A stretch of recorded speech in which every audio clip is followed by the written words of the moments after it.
Octobre 2014, le Burkina Faso s'embrase. Après 27 ans de règne, le président Blaise Compaoré tente de modifier l'article 37 de la Constitution pour prolonger son pouvoir.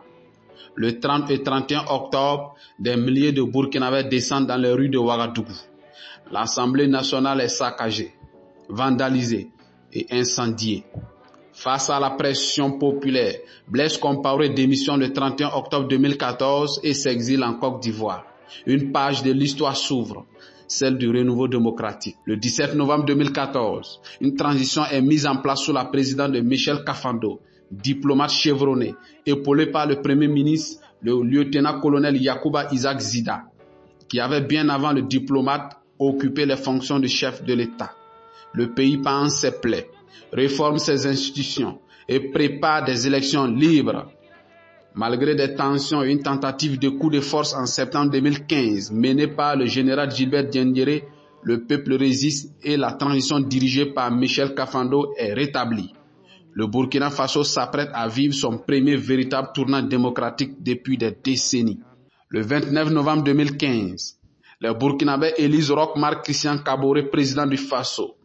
Ancien compagnon de Blaise Compaoré devenu opposant, il incarne l'espoir d'un état de droit et d'un renouveau institutionnel.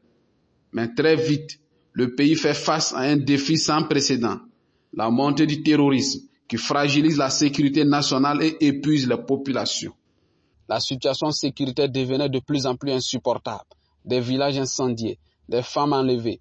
La situation humanitaire était dégradante, ce qui va favoriser un coup d'état militaire le 24 janvier 2022, dirigé par le lieutenant-colonel Paul-Henri Sandaogo Damiba.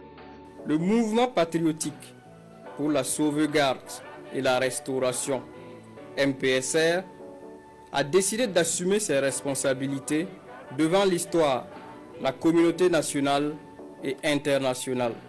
Qui ne fera pas mieux que son prédécesseur. Il sera renversé par un autre coup d'état militaire, cette fois dirigé par le capitaine Ibrahim Traoré.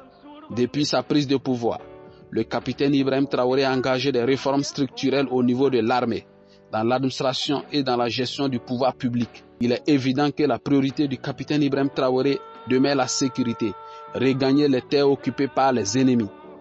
Nous reconnaissons cependant qu'il multiplie des initiatives pour restaurer l'État.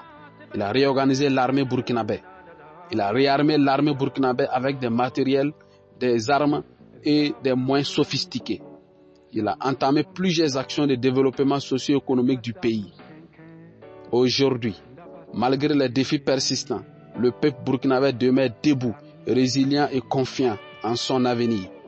Sous la conduite du capitaine Ibrahim Traoré, un nouvel espoir renaît, celui d'un Burkina Faso souverain, uni et maître de son destin. L'histoire est en marche. Elle s'écrit désormais avec la conviction que chaque sacrifice pave la voie d'un renouveau national fondé sur la dignité, la solidarité et la paix retrouvée.